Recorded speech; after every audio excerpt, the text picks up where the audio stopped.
Math সলিউশনের পক্ষ থেকে সবাইকে স্বাগতম। আশা করি সবাই ভালো আছো। আজ আমরা শিখব নবম দশম শ্রেণীর উচ্চতর গণিতের আংশিক ভগ্নাংশের আরেকটি পার্ট, সেটি হচ্ছে উপর নিচে যদি চলকের পাওয়ার সমান হয় তাহলে কিভাবে আংশিক ভগ্নাংশে প্রকাশ করা যায়। তো আমরা আংশিক ভগ্নাংশে প্রকাশ করার জন্য যে ধরার নিয়ম সেটা 11 নম্বর পাঠের মধ্যে শিখেছি। এরপর থেকে মূলত আংশিক ভগ্নাংশ শুরু হয়েছে। তো তোমরা যদি আগের ভিডিওগুলো না দেখে থাকো আংশিক ভগ্ন বিষয়ক, তাহলে 11 নম্বর থেকে শুরু করে যদি দেখো তাহলে সহজে বুঝতে পারবে এবং সময়ও কম লাগবে। সেক্ষেত্রে আমরা এখানে দুটো অঙ্ক নিয়েছি, মূলত অনুসরণীতে এবং কাজের মধ্যে যে অঙ্কগুলো আছে তার মধ্যে উপর নিচে সমান পাওয়ার বিশিষ্ট কোনো অঙ্ক নাই। এজন্য আমি উদাহরণের 25 এবং 26 নম্বর অঙ্ক নিয়েছি, কারণ এই দুটো অঙ্কের মধ্যে উপরে নিচে পাওয়ার সমান আছে। যেমন এখানে এক্স এক্স গুণ করলে হয় এক্স স্কোয়ার, নিচে এক্স এক্স গুণ করলে হয় এক্স স্কোয়ার, তার মানে উপর নিচে এক্স এর সর্বোচ্চ পাওয়ার দুটোই সমান। একইভাবে এখানে যদি আসি, এখানে আছে এক্স কিউব, নিচে আছে দেখো একটা দুটো তিনটা, এদেরকে যদি আমরা গুণ করি তাহলে নিচেও পাওয়ার সর্বোচ্চ কত হবে? এক্স কিউব হবে। তাহলে উপরে এবং নিচে সমান পাওয়ার সেটা হচ্ছে 3। তার মানে উপর নিচে যদি সমান পাওয়ার থাকে তাহলে কিভাবে এই আংশিক ভগ্নাংশ করতে হবে আমি সেটা দেখাচ্ছি। প্রথমেই তাহলে আমরা কোনটা করতে পারি? অবশ্যই প্রথমটা চেয়ে দ্বিতীয়টা একটু লম্বা হবে বেশি, এই জন্য আমি দ্বিতীয়টা করব। তার মানে উদাহরণ 26। মূলত এই অঙ্ক তোমরা যে কোনো একটা করতে পারলে বাকিগুলো এমনিতেই করতে পারবে, একটা বুঝতে পারলে বাকিগুলো সহজ। তাহলে আমরা প্রথমে কি করব? ধরব। আমাদের ধরার রুলস কি ছিল? বাম পাশে মূল যে ভগ্নাংশ সেটা লিখে ফেলবো। তার মানে 2x কিউব প্লাস নিচে কত x minus 1 into x minus 2 into x minus 3। এটা নর্মালি মূলত লিখে দেওয়া হয়েছে, তোমরা যে কোনো একটা নিয়ে কাজ করতে চাইলে করতে পারবে। তো আমরা এখানে অভেদের চিহ্ন দিব সবসময়। কেন দিব এর ব্যাখ্যা আমি আগেও দিয়েছি, বারবার দিয়ে সময় নষ্ট করার দরকার নেই। তাহলে আমরা এখানে উপর নিচে যদি সমান হয় তাহলে শিখেছিলাম একটা অতিরিক্ত সংখ্যা লেখার জন্য জায়গা রাখতে হবে, আর বাকি নিয়ম 1 নম্বরের মতো। তার মানে আমাদের এখানে 3টা আছে যেহেতু, তাহলে এখানে 3টা ভগ্নাংশ হবে। কি হবে? একটা নিচে হবে x মাইনাস 1, আর একটা হবে x মাইনাস 2, আর একটা হবে x মাইনাস 3। তাহলে এখানে হবে a b c। তাহলে এখানে আমরা কি বসাবো সেটা বসানোটাই একটা ব্যাপার। উপরে x কিউবের সর্বোচ্চ পাওয়ার কত? x কিউব, তার সহগ কত? 2। নিচে সর্বোচ্চ পাওয়ার হচ্ছে x এর কত? 3, তার সহগ কত? তার সহগ হচ্ছে 1, কারণ x x আর এই x গুণ করলে এখানে সহগ হবে কত? 1, শুধু x কিউব হবে। তার মানে এদের অনুপাত যদি আমরা করি তাহলে কত হয়? 2। এই জন্য এখানে 2 যুক্ত করা হয়েছে।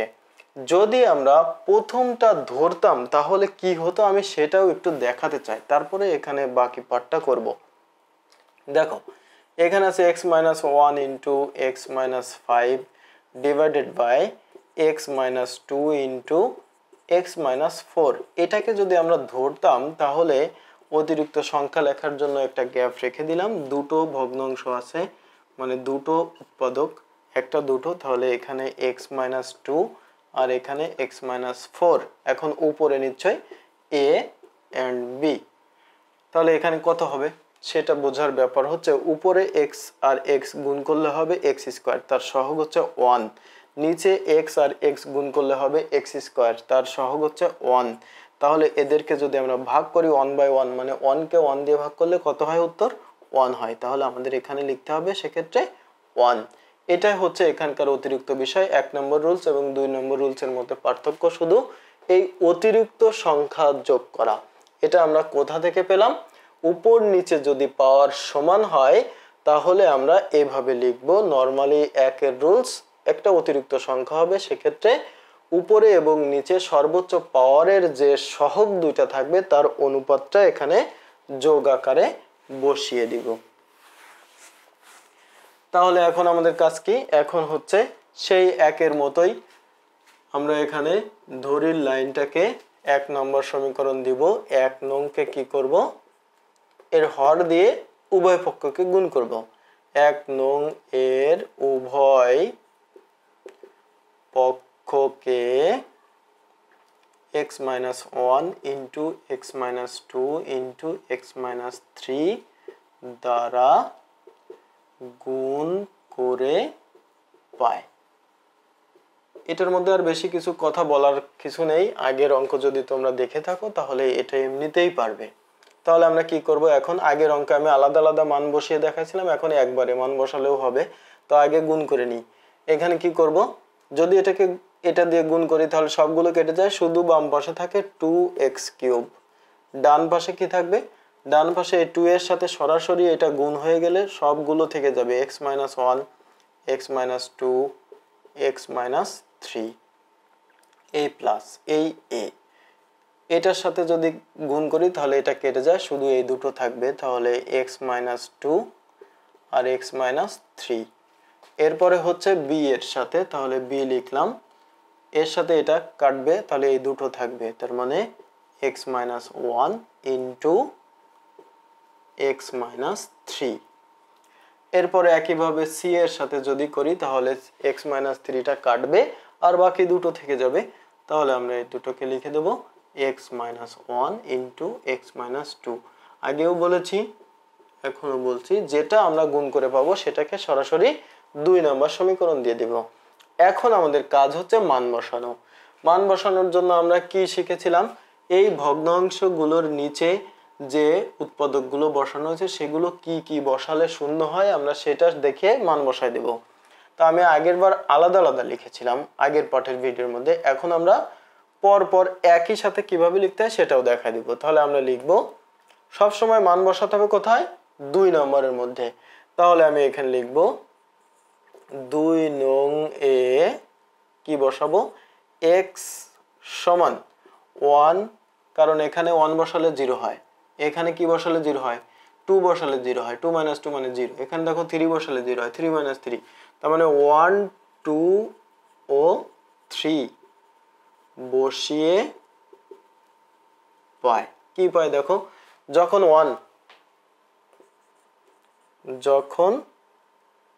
x equal to 1, তাহলে এখানে 1 বসালে কত হয়, এখানে 1 বসালে হয় 2 into 1। একবারও যদি 1 কিউব বসায় শুধু 2 লেখো কোনো সমস্যা নেই, এখানে 1 বসালে দেখো এই পুরাটা 0 হয়ে যায়, কারণ এটা 0 হলে এর সাথে বাকিগুলো গুণ হয়ে 0 হবে। এখানে যদি আমরা বসাই তাহলে থাকে a, এখানে দেখো 1 বসালে কত হয় 1 minus 2, তার মানে -1, এখানে 1 বসালে হয় -2, এখানে 1 বসালে দেখো 0 হয়, তার মানে এই পুরাটা 0। এরপরে যদি এখানে 1 বসাই তাহলে দেখো 0 হয়, তার মানে এই পুরোটা 0। তাহলে এখানে কি থাকে, এখানে থাকে হচ্ছে 2 সমান, এখানে দেখো মাইনাসে মাইনাসে প্লাস, তাহলে 2a, তাহলে a সমান 1, 2 দিয়ে 2 কে ভাগ করলে 1 হয়ে যায়। এখন আমরা x এর পরিবর্তে 2 বসাবো, x equal to 2 যদি বসায় তাহলে কি হয় দেখো, কোথায় বসাবো, এখানে 2 বসালে এটা হয় কত, এটা হয় 2 কিউব মানে 2 into 8, এখানে দেখো এটা বসালে 0 হয়, তার মানে পুরোটা 0, প্লাস এখানে 2 বসালে দেখো এটা 0 হয়, তার মানে এটা 0 হয়ে গেল। সবসময় একটা একটা থাকে আর বাকিগুলো 0 হয়, দেখো এর মধ্যে 2 নাই, তার মানে এর মধ্যে মান থাকবে, তার মানে b into 2 minus 1 মানে হচ্ছে 1 into এটার মানে 2 বসালে -1, বাকিটা দেখো এখানে 0 হয়, তার মানে এই পুরোটা 0। তাহলে আমাদের এখানে কত হলো 16, 8 × 16, এখানে কত হয় -b, বা b equal to তাহলে কত হয় -16। আমরা এটাকে আরেকটু দেখে নিতে পারি প্রয়োজনে, এত বড় মান আসলেও আসতে পারে। এখন আমরা 3 বসাবো, তাহলে যখন x equal to 3, তাহলে আমরা বাম পাশে কত, এখানে 3 বসালে হয় 27, তাহলে 2 into 27 সমান, এখানে নিশ্চয়ই 0 হবে, তাহলে আমরা 0 লিখে দিলাম, প্লাস এখানে দেখো 0 হবে, তাহলে 0 লিখে দিলাম, প্লাস এখানে 0 হবে, তার মানে এই পুরোটা 0, প্লাস নিচে এখানে আর 0 হবে না, একটা সবসময় থাকে, c ইন্টু 3 মাইনাস 1 মানে হচ্ছে 2, তারপরে এখানে 3 মাইনাস 2 মানে 1 হয়ে গেল। তাহলে এটাকে আমরা যদি ভাঙি তার মানে 54 সমান এটা কত হয় c2 মানে 2c, তার মানে c সমান হচ্ছে 27। a b এবং c এর মান আমাদের এখানে বের হয়ে গেল। তাই যদি বের হয় তাহলে এখন আমাদের কাজ হচ্ছে মানটা কোথায় বসানো, 1 নং সমীকরণে বসানো। তাহলে আমরা 1 নং সমীকরণের মধ্যে এই a b c এর মান বসায় দিব। তাই এখানে লিখতে হবে এখন a b c এর মান 1 নং এ বসিয়ে পাই। কি পাই, বাম পক্ষে যা ছিল বাম পাশে বসে যাবে, কি সেটা 2x কিউব, নিচে হচ্ছে x minus 1 x minus 2 x minus 3, ডান পাশে কি হবে এই 2টা বসলো প্লাস এর মান হয়েছে 1, তাহলে 1 বাই x মাইনাস 1, যদি সবগুলো ভগ্নাংশ আগে লিখে নিতে চাও তাহলে x minus 2 plus x minus 3। এখানে একটা কথা আছে, এই চিহ্নটা আগে না বসালেই ভালো, তোমরা যদি একসাথে বসাতে চাও তাহলে এইখানে চিহ্ন না বসিয়ে শুধু ভগ্নাংশ বসাবে, তারপরে মান বসাবে। দেখো b এর মান কত মাইনাস 16, তার মানে এখানে 16 বসাবো আর প্লাস মাইনাস মাইনাস এখানে, c এর মান 27, তার মানে প্লাস 27। এটাই হচ্ছে আমাদের উত্তর, একদম ইজি, কোনো কঠিন বিষয় না। আমরা যদি উপর নিচে সমান পাওয়ার থাকে তাহলে আমরা শুধু একটাই অতিরিক্ত কাজ, এখানে অতিরিক্ত একটা সংখ্যা যোগ করতে হবে। সেই সংখ্যা কোথা থেকে আসবে, সেটা হচ্ছে উপর আর নিচে সর্বোচ্চ পাওয়ারের সহগের অনুপাতটা এখানে বসে যাবে। যদি এখানে বড় ভগ্নাংশ মান থাকে তাও ওখানে বসানো যাবে, কোনো সমস্যা নেই। তারপরে a b c এর মান আমরা জেনারেল নিয়মে যেটা 1 নম্বর রুলসের জন্য বের করেছি যেভাবে, এটাও ঠিক সেইভাবে x এর মান 1 2 3 এটা কোথায় পেয়েছি, 1 পেয়েছি, এখানে কি বসালে শূন্য হয়, x এর পরিবর্তে 1 বসালে শূন্য হয়, এখানে 2 বসালে শূন্য হয়, এখানে 3 বসালে শূন্য হয়, অর্থাৎ যে যে মান আমরা পাবো সেইটা এখানে বসিয়ে দেব। এটা বের করার আরো একটা উপায় আছে, এই নিচেরটা সরাসরি যদি আমরা 0 বসাই দেই তাহলে এখানে দেখো x এর মান 1 আসে, যদি এটা 0 বসাই দেখো x2 ওই পাশে গেলে শুধু 2 হবে, এটা 0 বসাও দেখো 3 হবে। মানে এটা তোমাদের ইচ্ছা, তোমরা যে কোনো উপায়ে বের করে নিতে পারো, এটা এক একজন এক এক ভাবে মনে রাখে, তোমরা ওইভাবেই মনে রাখার চেষ্টা করবে। আমি এটাকে 3 লাইনে 1 লাইনে করেছি, তোমরা চাইলে নিচে নিচেও করতে পারো, কোনো সমস্যা নেই। নিচে নিচে তোমাদের করা ভালো, কারণ তোমাদের খাতা তো বেশি বড় থাকবে না, এজন্য নিচে নিচে করার চেষ্টা করবে।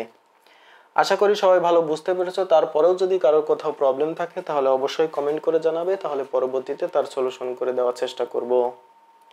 আজকের মতো এ পর্যন্তই, পরবর্তী ভিডিওতে থাকবে এই একই ধরনের অঙ্ক।